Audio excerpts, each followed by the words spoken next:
Let's come back to the studio now and have a conversation now with Crusader Jeffrey Bafo-Ampofo, Head of Research, Crusaders Against Corruption, Ghana. Did you watch the video? Let me start off on that. Yeah, I've watched except of it, and then also read extensively about what Anas put on his Facebook page, and I feel it's a very bad thing. It's a very bad thing because this is supposed to be a minister of state in charge of finance who's supposed to help put the economy back on its feet. I mean, look at how things are going. The Cedi depreciation, inflation is over the roof and all that. And we have a leader who is supposed to lead us to the promised land, or who is supposed to know better, engage in such activities. I think it's a very bad thing and very condemnable, and it should be condemned at all levels. A lot of people have spoken about expectations and what they felt the video was all about, and that hit below their expectations. Are you one of those? Not really, not really. Initially, when I saw the caption, Galamsey economy, one would have expected that everything was going to be related to Galamsey, as we all know, the mining. But I later got to know that that was more of a satirical. Okay. Yeah. More like pun? Yeah, more like pun or something. Yeah. So explaining how messy the economy has become, how dirty or how muddy the economy is. That's the Galamsey version of that. Yeah. So my expectation after reading about it, getting to know that it was actually about the finances, doing business in the economy, foreign investors, FDIs and all that. So I didn't really lose interest, or my expectation wasn't that disappointed or something. I mean, again, for some of us, we sat down here to talk about what really the role of the FDIs are. For me, this is not the first time I'm going to sit here as a young man to say that it's a charade. And because clearly, and I say that on every authority I have, because clearly, if we have FDIs that really matter and are connecting to the very livelihood of our people, we'll not see inflation as how it is, our Cedi will not depreciate. The factories, the question is, what are they producing? In whose hand is it? It brings back again the issue of FDIs, and according to Bright Simpson and what he's done with his research, we are one of the countries that has FDIs coming in, and about 40%. The average is supposed to be about 23% or so, or 25%. But we have 40%.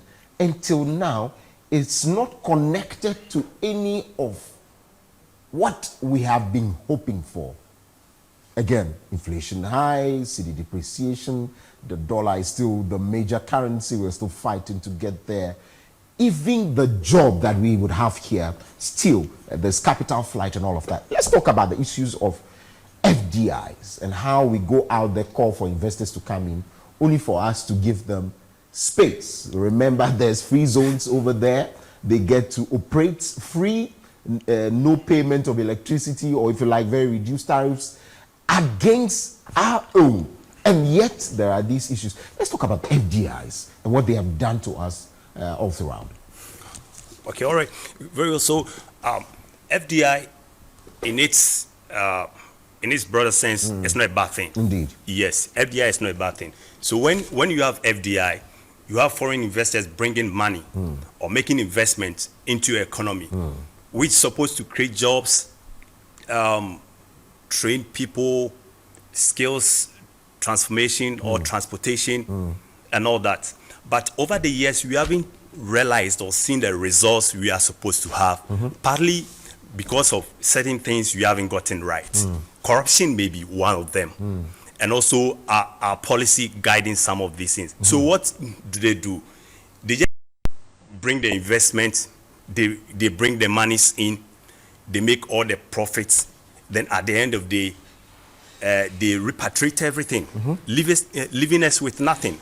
So then you ask yourself, what at all was this FDI supposed to achieve? Look, if you go to countries like Singapore, if you have read Lee Kuan Yew's book from third world to first, at a point he had to make a decision that, look, I'm not going to prevent foreign investors from coming in, but if you're a foreign investor and you come in, you make sure that you reinvest 60% of your profit back into the economy. So there isn't any situation like you come in, you bring your money in, whatever you make, you're able to repatriate or send everything outside. And for some of them, they do not even bring monies in. They only bring products in. They sell and get the dollars and get out of this place. Yes, exactly. Which is equally bad. So by so doing, they change the taste buds of the constituents or the people in the economy.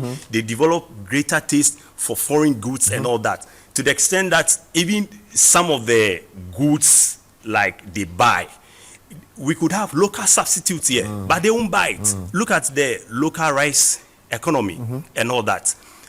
Ordinarily, the average Ghanaian would want to buy a polished rice or a perfumed rice.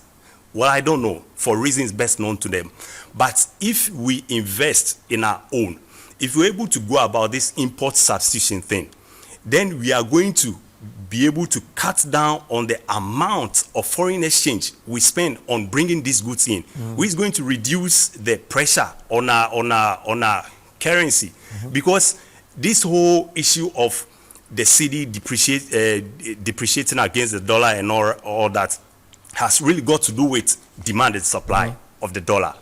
If there are more demand for the dollar, definitely prices are going to shoot up. Price for the dollar is going to shoot up. But assuming the about $600 million we spend on importing sugar, about $700 million we spend on importing rice annually, we concentrate on consuming our local rice. Just imagine how much foreign exchange we are going to save. And because whoever must do this is not interested because of the kickbacks. Is that not it? Yeah, exactly. Because clearly you cannot, it's unthinkable to know, to want to wrap your mind around what reason would it be that we spend as much as what we spend in importing the things, only for us to take our cedis, change it to dollars and do so. It's unthinkable. Now,